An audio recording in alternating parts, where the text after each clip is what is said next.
That's not supposed to be there. Hello, how we doing, everybody? It's John Harry with Milwaukee County Historical Society, and welcome to our Thursday night digital discussion. Can you believe it's August already? The summer is just flying by. We have a delicious presentation tonight, the Exploring the Classic Restaurants of Milwaukee with author Jennifer Billock. I'm going to put the link up in the chat once we get going here. We have that book for sale at the Historical Society right now. You can order it online and do pick up or curbside or whatever, or you can just come in and browse too. But we have those in stock right now. If you're interested in learning more after the presentation with Jennifer tonight, while you're getting settled in, I'm just going to tell you about some of the things that are coming up at the Historical Society. We have 3 bike tours left still this year. Well, it is still nice enough to do that. So while you're like, biking, think about when it's snowing and how much biking you can do. So get out and do it while you can. We also have one more kayak tour. Those are really popular too. So you can find out, these are guided historical tours, and you can find out more about them at MilwaukeeHistory.net. Other things going on with the Historical Society, we have our annual awards dinner coming up on September 9th at the Pfister Hotel downtown. It's our chance to recognize the history makers of Milwaukee County and you for supporting us as well. So we hope you can join us for that. Again, our website has all the info on that, and a really fun event coming up at our Trimborn Farm down in Greendale. The Trimborn Harvest Fest is coming back. We couldn't do it last year. This year we can. So I hope we hope you can make it out September 11th and 12th at Trimborn Farm. There's a lot of local makers and food, and of course beverages. Who doesn't love some beverages? All the info, like I said, is at MilwaukeeHistory.net. Tonight, though, we have Jennifer Billock, author of The Classic Restaurants of Milwaukee, to talk about her book of the same title, and to give us some culinary history of the Brew City. So, Jennifer, I'll let you take it away. Great. Hi. Thanks for having me. Let me launch my presentation. Hold on.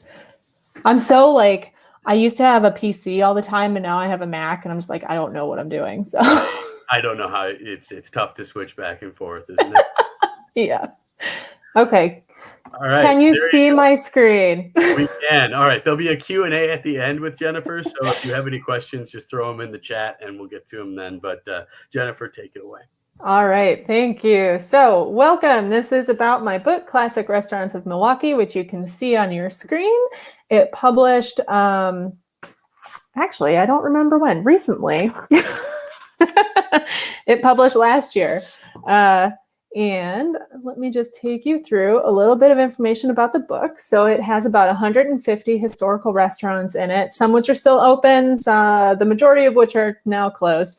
It's broken into a few different chapters. So breakfast, lunch, dinner, desserts, and drinks. And then there's about 20 vintage recipes, which is part of, I think, probably one of my favorite parts of the book, because there's so many cool things in there. Like if you want to make the meatloaf from Heinemann's, I think it was, or the specialty coffee trader drink, those are some of the recipes that are included. So restaurants in the book were taken from my own research and my own experience, and also suggestions from others. I think when I started, I had a list of about 450 restaurants that people recommended to me, mostly from the Old Milwaukee Facebook group. Pardon me. So I had to whittle that down based on, how much information I could find about them, what the time frame was that they were open, how many people actually knew about the restaurant, things like that. And then there are about 200 photos. They're taken from historical societies, from personal collections, from restaurant owners. There is a menu in here from Abu's Jerusalem of the Gold that someone mailed to me physically, which I'm so excited that I still have a copy of. I think that's so cool. So let's go through a few highlights of the book. So I have my notes here, so if you see me fiddling with note cards, that's why. So I'm just going to go through a couple of the places and then talk a little bit about the history of them, and then kind of give a freebie presentation of some things that aren't in the book. So then we will go to Q&A. So first is the Coffee Trader. The Coffee Trader was originally a shop that sold just coffee beans, which a lot of people don't really know, but it evolved into the coffee shop that it was. It opened as the actual coffee shop in 1975, And something cool about the Coffee Trader is that it had the first espresso machine in Milwaukee. And because of that, and because it was just kind of a place you could hang out for hours and sit there and hang out with your friends and chat, and nobody would force you to leave, it became pretty popular almost immediately. And then it brought in celebrities. I think Robin Williams was there, and then some others too. So they also hosted themed events. There was a Venetian night, I think, and then they had local artists work on their materials, marketing materials. So like this image was on t-shirts, I think, and it was by Kieran O'Brien who drew it. And he was so nice. He let me come to his house and go in his basement and take pictures of all of his artwork. and he sent me all sorts of things. So it was wonderful. The problem with Coffee Trader, depending on who you ask, which is mostly everyone, is that they had kind of mediocre food and not great service. So they did eventually close in the 90s. But there is still a Facebook group. I think it's called I Remember the Coffee Trader or something like that, for people who miss it, obviously. Okay, next is the Oriental Pharmacy Tea House. So the Oriental Pharmacy Tea House, if you were there, you know it was in this department store. Most people called it the Oriental Drugs lunch counter. Its heyday was in the 1980s. And one of the cool things about this, I think, is that the owner never turned anybody away. So if they came in and they didn't have any money, but they were hungry, he was like, please have a seat, we will feed you. And I think that's so wonderful and something that we can still learn from.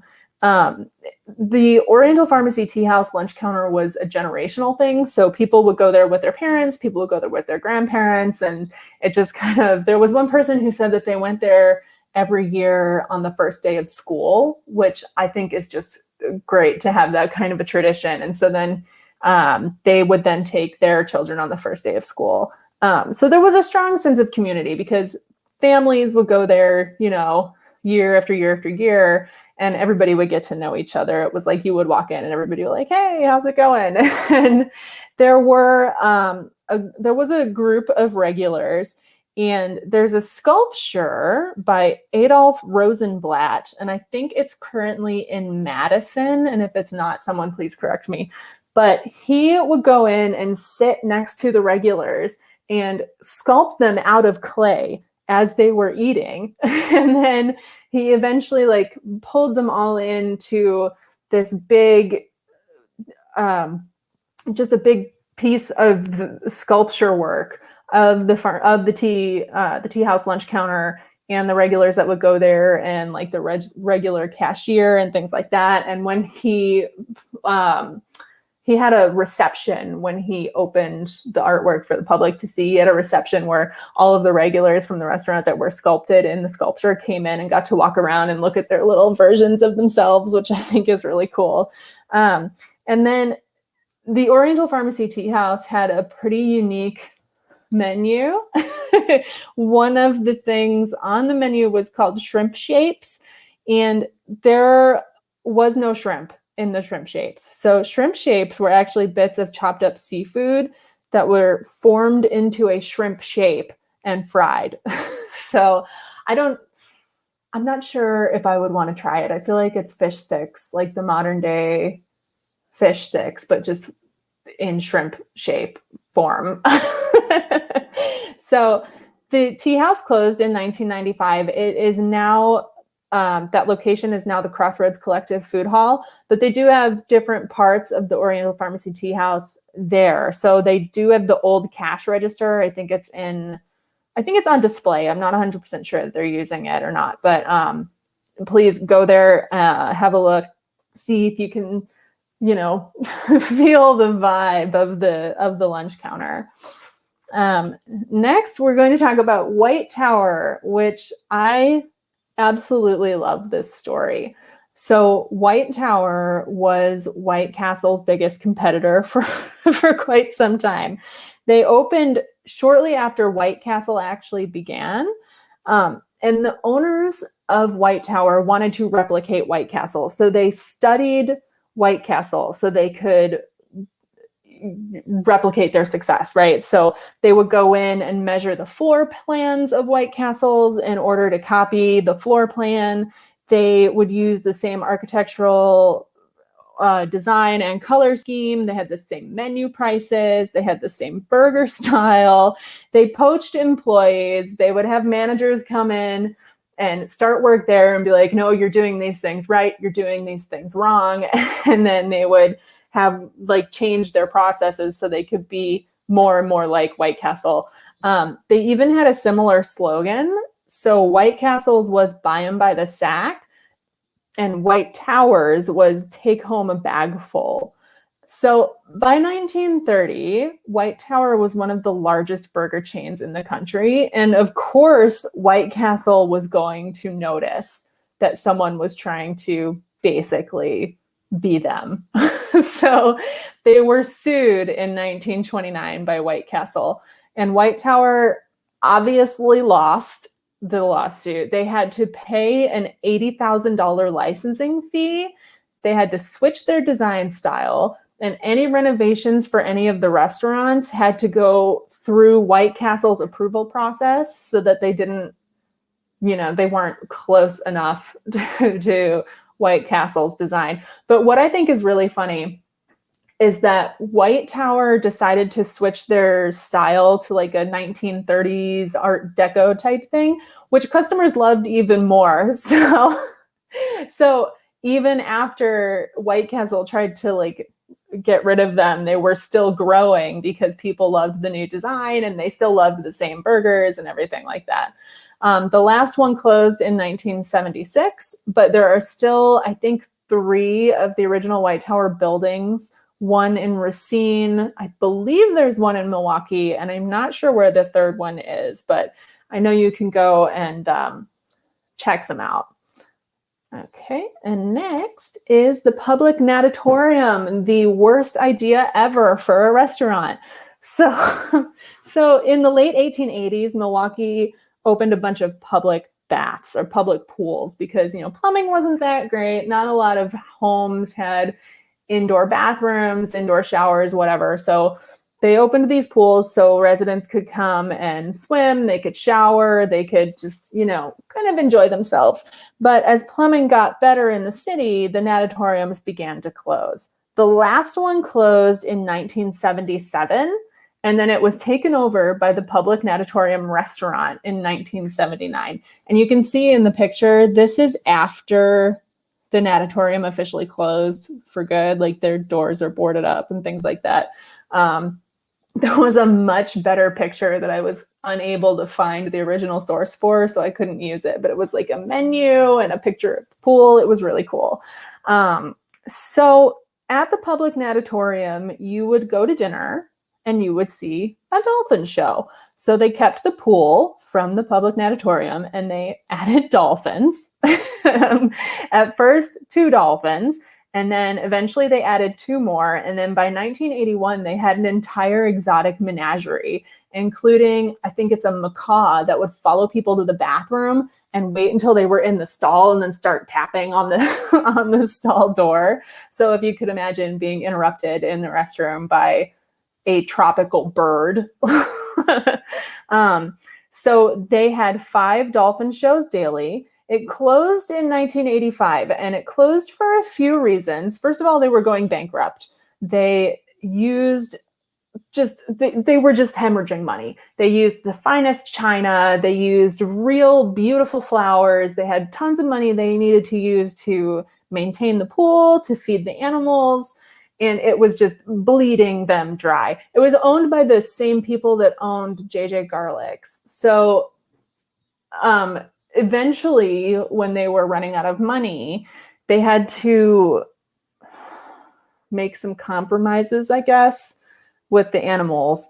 And one of the allegations for why they closed was an animal abuse suit. And that was because the pool was kept a little bit too cool. So they couldn't, the animals were getting sick. So eventually the animals were distributed to different zoos or rehabilitation centers.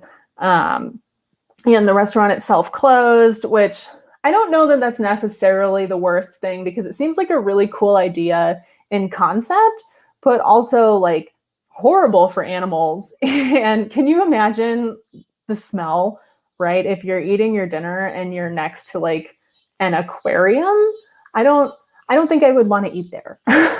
So there is a cool story though about one of the trainers, because they did have trainers on staff to work with the animals. And one of the trainers who had worked with one of the dolphins eventually like went to go see this dolphin after it was relocated to Florida. And the dolphin still recognized him. And it was this like nice reunion moment, which is just a really cool thing. But terrible idea for a restaurant. I hope it's never replicated. But in my like little kid brain, I'm like, oh, that would be so cool to see. So, all right, next is Giovanni's. Giovanni's was known for classic Sicilian food and for its interesting manager, Max Adonis. Max is my favorite part of the Giovanni story. His real name is Max Ludwig Gajewski, and I apologize if I pronounced that wrong. So he was kind of a mouthy guy. He only had one arm. He lost his other arm in a baking incident, which I'm curious what that means exactly. But he was very particular about who could come into the restaurant or who could park where. He would chase people away if he didn't like the way you looked, right? So if you drove up to park in the front, but he didn't want you to have that parking spot, he would yell at you and chase you away until you parked in a different spot. He wanted to be in the mafia so bad. And that's part of the reason why he changed his name to Max Adonis, because he pretended to be Italian. He was not Italian. So he tried to befriend mobsters. He bragged about having mob connections. And, you know, it eventually got the better of him. He was killed in the restaurant in 1989. Some people say it was a mob hit. Some people say it was a drug bust, or not a drug bust, but drug related. So it's kind of still up for debate depending on who you ask. But there were part of the reason some people think it was a mob hit is because there were 2 or 3 bodies that were found cemented over in a parking lot that matched the description of the people that killed him. And they were related to the mob in some way. So Max Adonis wanted to be a mobster. Interesting guy. All right, next we're going to talk about Serbian food. 3 Brothers and Old Town Serbian Gourmet House, both of which are owned by the same family, which was something that I learned when I was working on this book, because I had no idea. I thought they were 2 different families. I thought they were 2 completely different restaurants. And I mean, they are different restaurants, but it's just really neat. So 3 Brothers came first. It was opened by, and I'm very sorry for my pronunciation of these names. It was opened by Milun Radacevic in 1956 after he escaped a concentration camp during World War II. During the Holocaust, he had been separated from his family, and he named the restaurant for his 3 boys, the 3 brothers, with the hopes that they would make it to Milwaukee and come to the restaurant to work. So they did. After the war, they all made it to Milwaukee between 1957 and 1958. And then every other visiting family member that came to Milwaukee would come to the restaurant first. And Malun's granddaughter described it as our family's Ellis Island. So, and she owns the restaurant now. So I think that's just such a beautiful story, right? Of making it through such tragedy and trials, and you know, coming here and opening what I think is one of the best restaurants in Milwaukee. If you haven't had their burek, please go and try it. It is delicious. So the photo on the right is the spinach and cheese burek at Old Town Serbian Gourmet House. One of Malun's sons opened Old Town in 1971, and it's still owned by his daughter. And I think it really speaks to the tightness of the community, not just the Serbian community, but the community of Milwaukee as a whole. So Old Town Serbian Gourmet House burned down, and I'm not sure of the exact year. It's in the book, but I think it was within a few weeks, the community had pulled together and completely rebuilt the restaurant. So they're both still there, both delicious. Please give them your business. I can only imagine how everyone is doing during this ridiculous ongoing pandemic. And then Old Town Serbian Gourmet House has a few recipes in the cookbook or in the book. So you can watch out for that. Okay, next we're going to talk about German food. These are the big three: Mater's, John Ernst, and Karl Ratsch. Mater's is the only one that's still open. It's also Milwaukee's oldest restaurant because John Ernst, I think, was the oldest one before that, and it closed. So Mater's opened in 1902. One of the stories that I like about it is that they served the first legal beer in Milwaukee after Prohibition ended. And I know before Prohibition began, they had put a sign in their window that was like, come in and get your beer because soon there will only be the lake or something like that. So it was very clever. It started mostly as a bar. Food was brought in during Prohibition to try and help them survive without their alcohol. And the customers, after Prohibition was repealed, the customers kept wanting the food. So that's how it morphed into this bigger restaurant. It was remodeled to its current look during World War II in an effort to downplay the German theme, which to me, I feel like it still looks really German. So I'm not sure how well that worked. Clearly well enough that they're still open. So there's that. It's still in the same family. They are some of the nicest people. I have so many memories at that restaurant that I used to go there with my parents, and it's just great. I love the big chair where you can go and you can sit in, and it's a really fun experience. So let's talk about John Ernst. John Ernst opened in 1878, and they served Old World specialties until 2001 when they closed, making Mater's the oldest restaurant in Milwaukee. So Karl Ratsch opened in 1904, and it became famous pretty quickly. People loved that there were Christmas knickknacks out all the time. There were paper tablecloths. It was just a place where everybody could go and just relax and have a great time. But in 2016, a new owner came in and removed all of that. So they took down the knickknacks, they got rid of the tablecloths. People were really mad, and they stopped coming to the restaurant, and it closed abruptly in 2017, possibly a victim of its own continuing success. I'm not really sure if I would classify it as that, but people are resistant to change. And if something was great and they didn't want it to change, of course, it's not going to go well. So, okay, next, Leon's Custard. Personally, my favorite custard stand. So it opened in 1942 by Leon Schneider after he was the night manager at Gillies. So everybody knew him in the frozen custard community because he helped a lot of people get started. So he would sign permits for people. He would help scout locations for their custard stands. He would even design their stands. He would acquire and repair their equipment. And he had a training program. So he would, after he opened his shop, he would pull in people who wanted to open their own custard stands and run them through, I think it was like a 2-month training program or something like that, on how to do every aspect of the frozen custard business. And then he would set them loose to open their own shops, likely in a place that he scouted with equipment that he serviced. So he was a real popular guy. Everybody loved him. Everybody loved him. Everybody knew him. There is another Leon's in Oshkosh. It was initially related, and now it's not because there was a fried food incident. So the Leon's in Oshkosh wanted to sell fried food, but the Leon's family did not want them to. So there was a lawsuit, and now they had to, the one in Oshkosh opened a different location and named it something else so that they could serve fried food.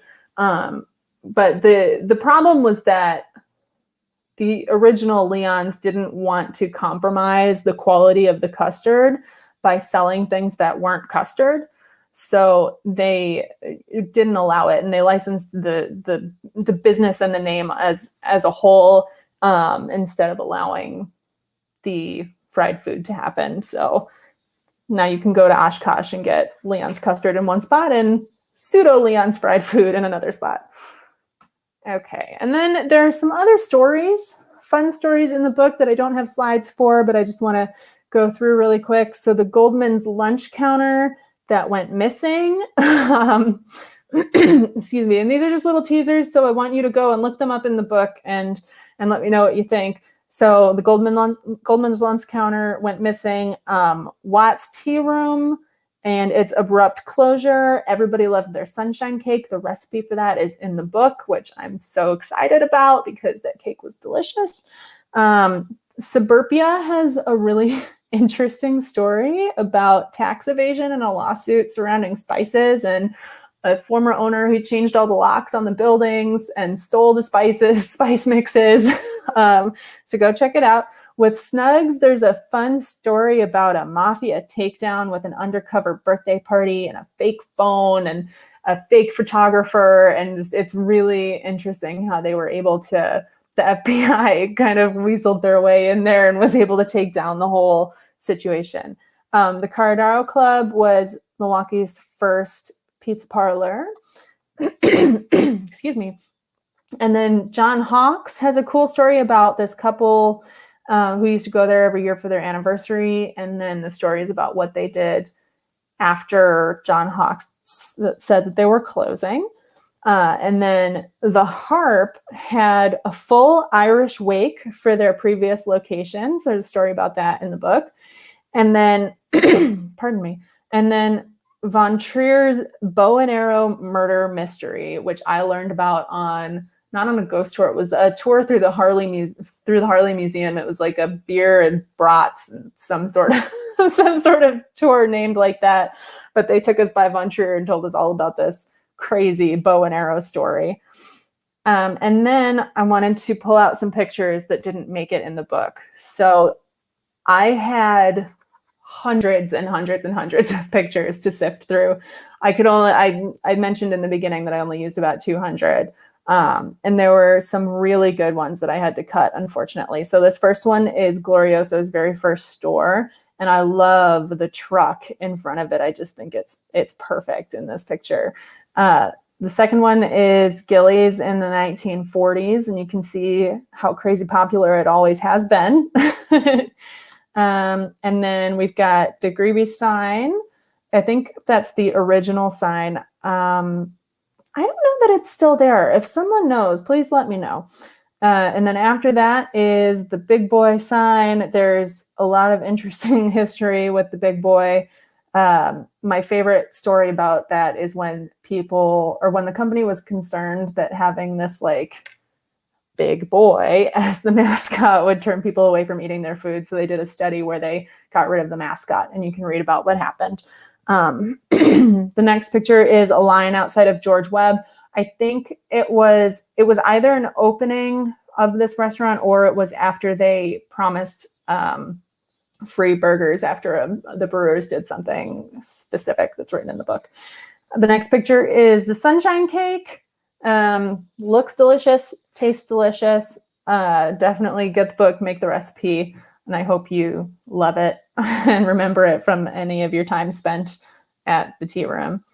The next picture is the old Palermo Villa restaurant. The Palermo now has the factory and there's a newer restaurant attached to it, but this was the original one. And then the ship-shaped salad bar at Captain's Steak Joint, which was a groundbreaking salad bar technology, but I think the ship is the coolest thing. And I would love to have this in my dining room because if I could have all of my dinners served on this ship, I would be so happy. And I love that there's like a wheel at the front so you could theoretically stand up on it and pretend to drive the salad bar. So that is it. I am happy to take any questions, and I hope that you enjoyed the presentation. Awesome. Thanks so much, Jennifer, for the walk down memory lane for so many of these things. Sure. So if anybody does have any questions, stick those in the Q&A and or in the comments rather. And this is your chance to talk to Jennifer about her book. What was the most challenging part of putting a book like this together? I would say it was probably the research for restaurants that were a little bit lesser known. Like there was it was like a murder mystery dinner theater that was so cool that I wanted to include, but all I could find was like one line mention of it somewhere, even though like 50 people told me how cool it was. No one was able to give me any other information about it. So it wouldn't have made a lot of sense to include it. And there were a few situations like that where I was, excited about including something, but then ended up being unable to because there was not any research done on it and I couldn't find any personally. Sure, that's always a challenge, right? Is finding just a little bit more. What have you made all of the recipes that are in your book? I have not made all of them. So you didn't test them out. Yeah, no, there's a bunch. I have not made all of them. I've made some of them. But yeah, so one day I'm gonna work through it. Awesome, cool. And then you have another book coming out, although like it's not a Milwaukee topic, no, but it still sounds pretty cool. We do intermingle with Chicagoans at times. What's your next book? My next book is Historic Chicago Bakeries, and that is publishing on September 27th, and it covers the history of Chicago bakeries from around 1830 or 1850 up through the 1970s. It's in a similar format as this, except the recipes are woven throughout instead of in a section at the end. Okay, cool. Awesome. Yeah. Well, I put up the link in the somebody said the Greeby sign is still there. Yay! Oh, good. I thought so, but I haven't driven by it in a while, so I just wanted to make sure. Good. I'm glad that piece of history is still upright. But cool. Well, yeah, I put up the link if anybody wants to check out more about Jennifer's book, The Classic Restaurants of Milwaukee. We have it for sale in our gift shop. You can pre-order it or get it shipped or just stop by and say, hey, we are open Wednesday through Saturday, and we can fulfill your orders and stuff like that. But Jennifer, can't wait to read and eat my way through the next book, and we'll stay in touch. All right. Thank you so much. All right. Take it easy, everyone. Have a good one. Bye.